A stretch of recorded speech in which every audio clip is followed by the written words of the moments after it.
তুমি যদি এইচএসসি 25 এবং 26-এর পরীক্ষার্থী হয়ে থাকো তাহলে আজকের ভিডিওটি তোমার জন্য খুবই গুরুত্বপূর্ণ। আজকের ভিডিওটি হচ্ছে যে 25টি টপিক পড়লে তোমার এই ফিজিক্স ফার্স্ট পেপারের পুরোপুরি রিভিশন বা পুরোপুরি প্রিপারেশনটা কমপ্লিট হয়ে যাবে এবং যেই 25টি টপিক থেকে আমাদের প্রতি বছরই বোর্ড পরীক্ষায় প্রশ্ন এসেই থাকে, সিকিউ প্রশ্ন বলো অথবা এমসিকিউ প্রশ্ন সিংহভাগ এই 25টি টপিক থেকে চলে আসে। তো কথা না বাড়িয়ে চলো শুরু করে দেওয়া যাক আজকের এই ভিডিওটি। প্রথমত ভেক্টর থেকে তোমাদের যেই টপিকগুলো খুবই ইম্পর্টেন্ট সেটা হচ্ছে নদী নৌকার ম্যাথ, যেখান থেকে প্রতি বছরই প্রশ্ন আসে। এরপর তোমরা পড়বে হচ্ছে বৃষ্টি ছাতার ম্যাথ, এরপর ডট গুণফল ক্রস গুণফলের যাবতীয় যেই ক্যালকুলেশনগুলো আছে সেগুলো সব ভালো করে করবে। দেন হচ্ছে তোমার ক্যালকুলাস। তুমি মাথায় রাখবে আমি যে সিরিয়ালটা সাজিয়ে দিয়েছি এটা কিন্তু বইয়ের কোনো সূচিপত্র থেকে কিন্তু নেইনি, আমি হচ্ছে পর্যায়ক্রমে দিয়েছি, সেটা হচ্ছে পরীক্ষায় আসার গুরুত্বপূর্ণ বা ইম্পর্টেন্স হিসেবে। ঠিক আছে, তাহলে তুমি বুঝতে পারছো নদী নৌকার ম্যাথ হচ্ছে তোমার জন্য সবথেকে ইম্পর্টেন্ট। কোনো একটা চ্যাপ্টার শুরুতেই তুমি প্রথম পেজ থেকে গাধার মতো না পড়ে স্মার্টলি একটু পড়ার চেষ্টা করো। তুমি নদী নৌকার ম্যাথ তোমার ভাইয়া তোমাকে বলছে যে নদী নৌকার ম্যাথ ইম্পর্টেন্ট, তাহলে ভাইয়ের কথা মতো নদী নৌকার ম্যাথগুলো আগে করে ফেলো। ঠিক আছে, আশা করি বুঝতে পারছো।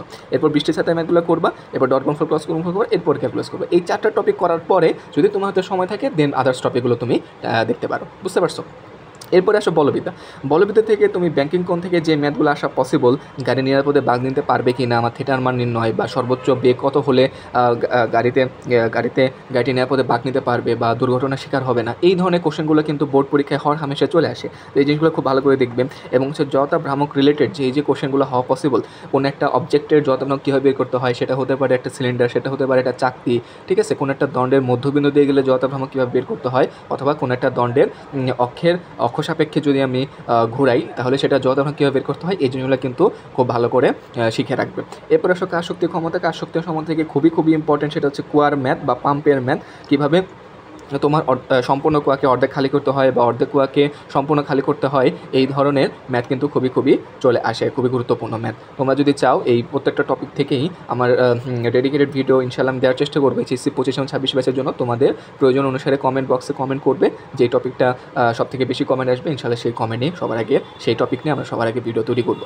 এরপর হচ্ছে সংরক্ষণশীলতার নীতি, খুবই ইম্পর্টেন্ট। আমরা একটা বস্তু উপর থেকে নিচে ফেললে বা একটা হেলানো তলের মাধ্যমে নিচে ফেললে আমার প্রত্যেকটা বিন্দুতে আমার যে শক্তি সংরক্ষণশীলতার নীতি মেনে চলে কিনা সেটা প্রমাণ তোমাকে করতে হবে।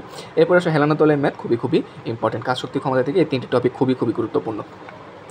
এরপরে হচ্ছে আমাদের মহাকর্ষ অভিকর্ষ চ্যাপ্টার থেকে পড়বে হচ্ছে মুক্তিবেগ নির্ণয়। এরপর হচ্ছে ভূস্থির উপগ্রহ থেকে যাবতীয় যেই জিনিসগুলো আছে, যে খেলার সরাসরি সম্প্রচার করতে পারবে কি না, ভূস্থির উপগ্রহটি আমাদের ভূস্থির হবে কি না, ঠিক আছে, সেক্ষেত্রে পর্যায়কাল নির্ণয়, এই ধরনের কোশ্চেনগুলো কিন্তু এই চ্যাপ্টার থেকে প্রায় চলে আসে। এরপর আসো পদার্থের গাঠনিক ধর্ম। পদার্থের গাঠনিক ধর্ম থেকে হুকস লটা প্রমাণটা খুব ভালো করে শিখবে, পয়সনের অনুপাতটা খুব ভালো করে শিখবে, ইয়ংসের গুণাঙ্কের যে ফর্মুলাটা আছে y=FL/A_l, এই সূত্র থেকে যে ম্যাথগুলো আসে সেগুলো খুব ভালো করে শিখবে। এরপরে হচ্ছে আমার কৃতকাজ এবং হচ্ছে বিভব শক্তি নির্ণয় ভালো করে শিখবে, এখান থেকে কিন্তু প্রতি বছরই কোশ্চেন চলে আসে। এরপর হচ্ছে পর্যাবৃত্ত গতি থেকে আমাদের যে সরলদোলকের বা পর্যাবৃত্ত গতির যে সমীকরণগুলো রয়েছে, সেটা হচ্ছে আমাদের সরণের সমীকরণ, তারপর হচ্ছে সরণের সমীকরণ, বেগের সমীকরণ এবং হচ্ছে ত্বরণের সমীকরণ। এই সমীকরণগুলো থেকে কিন্তু আমাদের বলতে পারে যে ত্বরণের মান নির্ণয় করো বা বেগের মান নির্ণয় করো বা ত্বরণের মান নির্ণয় করো, এই জিনিসগুলো কিন্তু খুবই ইম্পর্টেন্ট। এরপর হচ্ছে দোলক থেকে ম্যাথ আসে আমাদের। এরপর হচ্ছে দোলকের সাহায্যে আমি কোনো একটা পাহাড়ের উচ্চতা কীভাবে বের করতে পারি, খুবই ইম্পর্টেন্ট, প্রায়ই আসে। এছাড়া কোনো একটা সরল দোলক পাহাড়ের উপরে ধীর গতিতে চলবে না দ্রুত গতিতে চলবে, এই সময়টা নির্ণয় খুবই গুরুত্বপূর্ণ। এবং সর্বশেষ হচ্ছে গতিশক্তি বিভবশক্তির বিভিন্ন গ্রাফ থেকে কিন্তু অনেক ধরনের কোশ্চেন চলে আসে। খুব ভালো করে এই চ্যাপ্টারটা পড়বে। এই চ্যাপ্টার কিন্তু থিওরিটিক্যাল জিনিসগুলো অনেক বেশি, সেগুলো বুঝে ম্যাথগুলো করে ফেলবে। লাস্ট যে চ্যাপ্টারটা তোমাদের শর্ট সেল আছে সেটা হচ্ছে গ্যাসের চ্যাপ্টার। গ্যাসের চ্যাপ্টার থেকে শুরুতেই পড়বে হচ্ছে শিশুরাঙ্ক কীভাবে বের করতে হয় বা শিশুরাঙ্কের যে ফর্মুলাগুলো সেগুলো খুব ভালো করে শিখবে। শুষ্ক বাল্বের তাপমাত্রা বা সিক্ত বাল্বের তাপমাত্রার ভিতর ডিফারেন্সটা কি, এগুলো একটু ভালো করে শিখবে। এগুলো না হলে কিন্তু এগুলো থেকে ভুল হওয়ার সম্ভাবনা অনেক বেশি থাকে। এরপর হচ্ছে আপেক্ষিক আর্দ্রতা বা রিলেটিভ হিউমিডিটি নির্ণয় কীভাবে করতে হয় সেটা খুব ভালো করে শিখবে। এখান থেকে প্রতি বছরে একটা প্রশ্ন আসবেই। ঠিক আছে, এরপরে আসলে হ্রদের গভীরতা কীভাবে নির্ণয় করতে হয় সেই জিনিসগুলো শিখবে। এবং কেমিস্ট্রি থেকে কিছু অংশ আছে, যেমন হচ্ছে আমাদের CRMS নির্ণয় বা গতিশক্তি নির্ণয়, এই জিনিসগুলো একটু ভালো করে দেখলে ইনশাল্লাহ গ্যাসের চ্যাপ্টার থেকে প্রত্যেকটা কোশ্চেন তোমরা অ্যান্সার করতে পারবে। তো এই ছিল মোটামুটি আমাদের যেই 25টা টপিক পড়লেই আমাদের প্রতি বছর এখান থেকে কোশ্চেন আসে সেটা। এরপর আমরা চলো দেখে নিই আমরা চ্যাপ্টার সিলেকশনটা কীভাবে করব। ফিজিক্স ফার্স্ট পেপারের চ্যাপ্টার সিলেকশন আমার প্রেফারেন্স অনুযায়ী আমি লিখে দিয়েছি। সেটা হচ্ছে, প্রথমে আমি যদি তোমার জায়গায় হতাম তাহলে অবশ্যই দশম চ্যাপ্টারটা খুব ভালো করে পড়তাম, কেননা দশম চ্যাপ্টার থেকে টপিকগুলো খুব ইজি এবং খুব লিমিটেড টপিক থেকে কোশ্চেন আসে।